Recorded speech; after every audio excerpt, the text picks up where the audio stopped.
तथ्य और साक्ष्य चीख चीख कर यह प्रमाणित करते हैं कि हल्दी घाटी के युद्ध में महाराणा प्रताप की जीत हुई थी।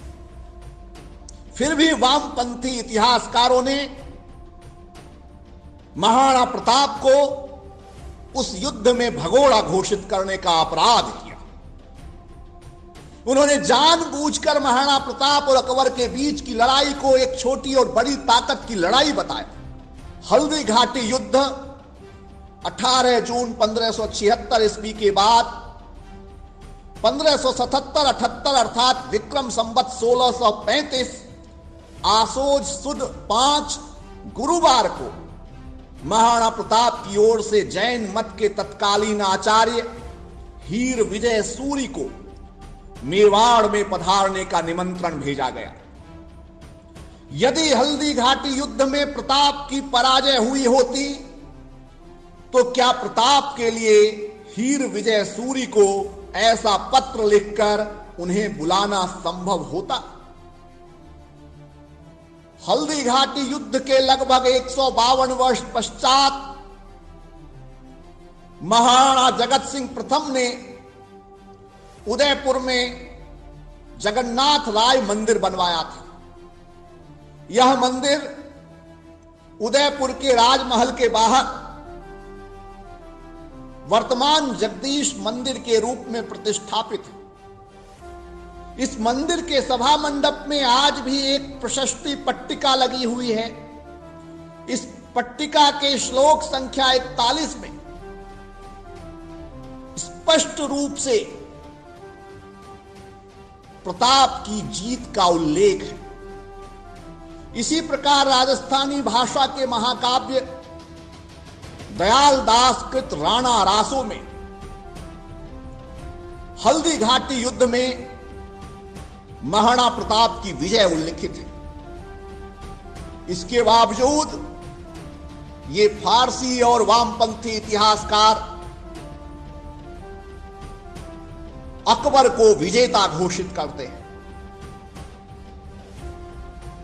प्रश्न यह है कि अकबर का उद्देश्य महाराणा प्रताप को जीवित पकड़कर मुगल दरबार में एक कैदी के रूप में खड़ा करना था अथवा मार देना था। कुल मिलाकर प्रताप के स्वाभिमानी जीवन एवं स्वातंत्र प्रेम को वे धूल धिसरित करना चाहते थे। वह उनके भौतिक अस्तित्व को मिटाकर अपने साम्राज्यवाद का डंका बजाना चाहता था। लेकिन इस युद्ध में अकबर के दोनों ही उद्देश्य पूरे नहीं हुए, बल्कि इस युद्ध के बाद प्रताप का कद और बढ़ा।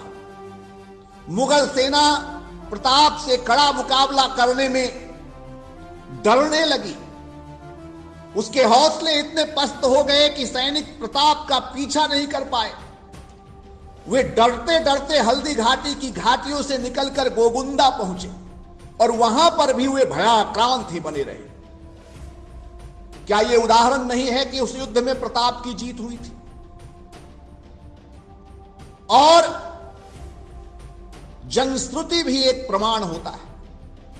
यदि महाराणा प्रताप हारते तो क्या राजस्थान या संपूर्ण देश में उनकी ऐसी अमर कीर्ति फैलती? क्या वे महानायक के रूप में प्रस्तुत किए जाते? क्या यह सत्य नहीं कि उस युद्ध के बाद भी महाराणा प्रताप के नाम से ही मेवाड़ में जमीनों के पट्टे लिखे जाते थे? यदि वे पराजित होते तो उनके नाम से कैसे पट्टे लिखवाए जाते या लिखे जाते? यह अधिकार तो एक शासक का ही होता है। इतना ही नहीं, इतिहास में अनेक ऐसे साक्ष्य हैं जो दर्शाते हैं कि हल्दी घाटी के युद्ध में महाराणा प्रताप की जीत हुई थी।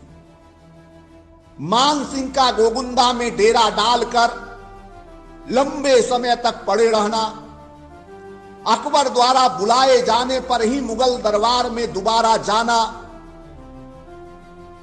मान सिंह के पहुंचने पर अकबर का नाराज होकर ड्योढ़ी बंद कर लेना, हल्दी घाटी के युद्ध के बाद अकबर द्वारा अन्य किसी भी सैन्य अभियान का नेतृत्व मान सिंह को नहीं सौंपना, यह दर्शाता है कि हल्दी घाटी की युद्ध में महाराणा प्रताप की जीत हुई थी और हल्दी घाटी क्षेत्र एवं गोगुंदा क्षेत्र पर मुगलों का अधिकार नहीं रह पाना, मेवाड़ क्षेत्र से डरते डरते मुगल सेना की वापसी होना, पहाड़ियों से घिरे क्षेत्र में घात प्रतिघात की आशंका से भयभीत मुगल सेना की मनः स्थिति, हल्दी घाटी के बाद भी मेवाड़ की प्रजा के मन में प्रताप के प्रति अपार प्रेम, सहयोग, समर्थन, ये सब दर्शाता है कि उस युद्ध में महाराणा प्रताप की जीत हुई थी, न कि अकबर की। और आज हर देश प्रेमी भारतीय का यह कर्तव्य बनता है कि वे अकबर को महाराणा प्रताप से हारा हुआ योद्धा माने, वे महाराणा प्रताप को महान कहें, न कि अकबर को। क्रेटली मीडिया की रिपोर्ट।